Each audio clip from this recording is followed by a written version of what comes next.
Hello students, आज हम BSc part third inorganic chemistry की फर्स्ट यूनिट के बारे में बात कर रहे हैं। फर्स्ट यूनिट में एसिड बेस के बारे में हम बात कर रहे हैं। इसमें सबसे पहले अम्ल क्षार या एसिड बेस की लेविस ने व्याख्या की थी या उसने इसकी परिभाषा दी, लेकिन उनकी परिभाषा इतनी व्यापक होने के कारण सही स्थायित्व कॉम्प्लेक्सेस के स्थायित्व को पर्याप्त रूप से बताने में वह असफल रहा। इसी को आगे फर्दर बढ़ाते हुए 1963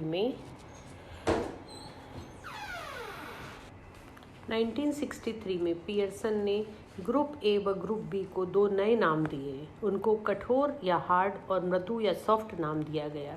इस प्रकार ग्रुप ए की धातु आयन कठोर हार्ड अम्ल तथा ग्रुप ए समूह के अमोनिया तथा फ्लोराइड जैसे लिगेंड हार्ड बेस कठोर क्षार कहलाए।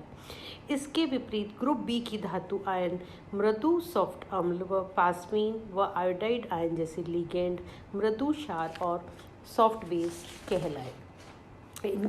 इनको क्लासिफिकेशन या इनका वर्गीकरण जो है एसिड तथा बेस का मृदु और हार्ड या कठोर सॉफ्ट हार्ड के रूप में किया गया। तो इसमें हमें सबसे पहले ये जानकारी होनी चाहिए कि इनका जो क्लासिफिकेशन किया तो hard acid, soft acid, hard base, soft base की में क्या गुण होने चाहिए या इनके क्या प्रॉपर्टीज़ होनी चाहिए जो कि आपस में मिलकर के जो कॉम्प्लेक्स बनाएं और वो स्थायी कॉम्प्लेक्स बने। तो इनको हम सबसे पहले देखते हैं कि हार्ड एसिड या कठोर अम्ल में क्या गुण होने चाहिए या उनकी क्या प्रॉपर्टीज़ होती हैं। तो हार्ड एसिड जो है, हार्ड एसिड वे लेविस एसिड है जिसमें ग्राही परमाणु अणुओं अथवा आयन का आकार हमेशा छोटा होता है।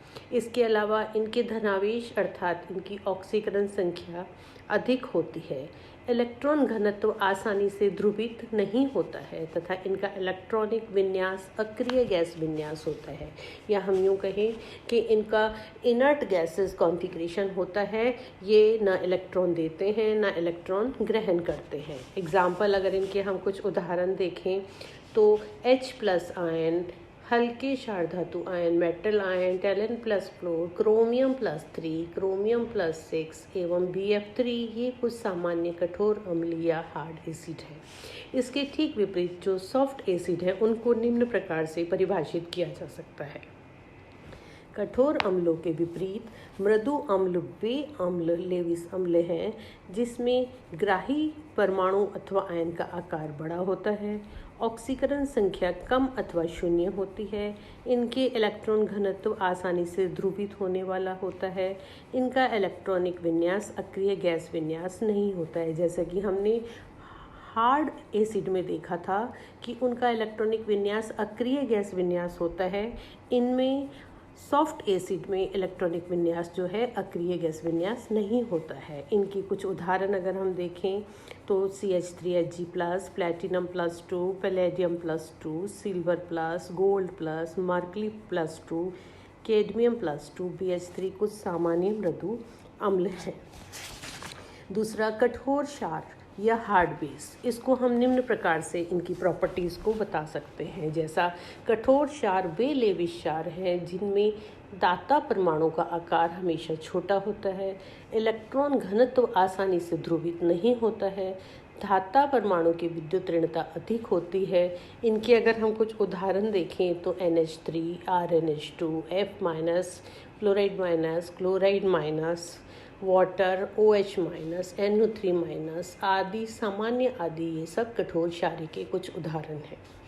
अगर अब हम सॉफ्ट बेस की परिभाषा देखें या इनके गुणों के बारे में बात करें तो मृदु क्षार वे लेविस क्षार हैं जिनके दाता परमाणु का आकार बड़ा होता है, इनका इलेक्ट्रॉन घनत्व आसानी से ध्रुवित हो जाता है, इनकी विद्युत ऋणता कम होती है। Example H-, I-, CN cyanide CO, C2H4, RS-, R2S, CSN-, ये कुछ सामान्य मृदु क्षार हैं। अब यहाँ पर पियर्सन ने इस क्लासिफिकेशन के आधार पर ये बताया कि लेविस एसिड हमेशा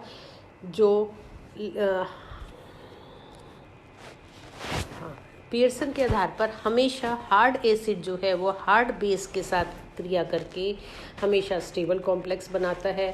सॉफ्ट एसिड जो है सॉफ्ट बेस के साथ क्रिया करके स्टेबल कॉम्प्लेक्स बनाता है।